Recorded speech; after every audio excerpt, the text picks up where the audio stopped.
আজকে তোমাদের সঙ্গে সোয়াবিনের একটা রেসিপি শেয়ার করব। তার জন্য আমি সোয়াবিনটাকে একটু উষ্ণ গরম জলে ভিজিয়ে নেব। এই রান্নাটা করার জন্য আমি প্রথমে লঙ্কা, আদা, রসুন, পেঁয়াজের একটা পেস্ট বানিয়ে নিয়ে আসি। এই দেখো সোয়াবিনগুলো খুব ভালোভাবে ভিজে গেছে। এইবার আমি জলগুলো এর থেকে ফেলে দেবো। এর মধ্যে দিয়ে দেবো পেস্ট করা মশলা, কিছুটা পরিমাণ মশলা দেবো আর কিছুটা পরিমাণ মশলা আমি রেখে দেবো। দিয়ে দেবো হলুদ, লবণ, আর দিয়ে দেবো একটু ভাজা মশলা, আর দিয়ে দেবো কর্নফ্লাওয়ার। এবার এইটাকে খুব ভালো করে আমি মেখে নেব। গরম হয়ে গেছে, এবার কড়াতে দিয়ে দেবো তেল।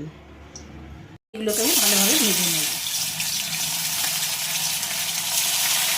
এই দেখো এগুলো খুব ভালোভাবে ভাজা হয়ে গেছে। এবার এগুলোকে আমি তুলে নেব।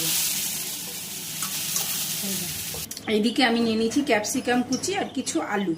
এবার ক্যাপসিকামটা আমি তেলের মধ্যে দিয়ে দেবো। ক্যাপসিকামটা একটু ভাজা হলেই দিয়ে দেবো আলুগুলো। এবার দিয়ে দেবো আলুগুলো, দিয়ে এটাকে ভালো করে লাল লাল করে ভেজে নেব। এবার এর মধ্যে দিয়ে দেবো নুন আর হলুদ, দিয়ে এটাকে লাল লাল করে ভেজে নেব। এটা ভাজা হয়ে গেছে। এইবার আমি দিয়ে দেবো আগে থেকে করে রাখা মশলাটা, দিয়ে এটাকে ভালো করে কষাবো। এইটা দেখো খুব ভালো করে কষানো হয়ে গেছে। এইবার দিয়ে দেবো আগে থেকে ভেজে রাখা সোয়াবিনগুলো, দিয়ে এটাকে ভালো করে নেড়ে নেব।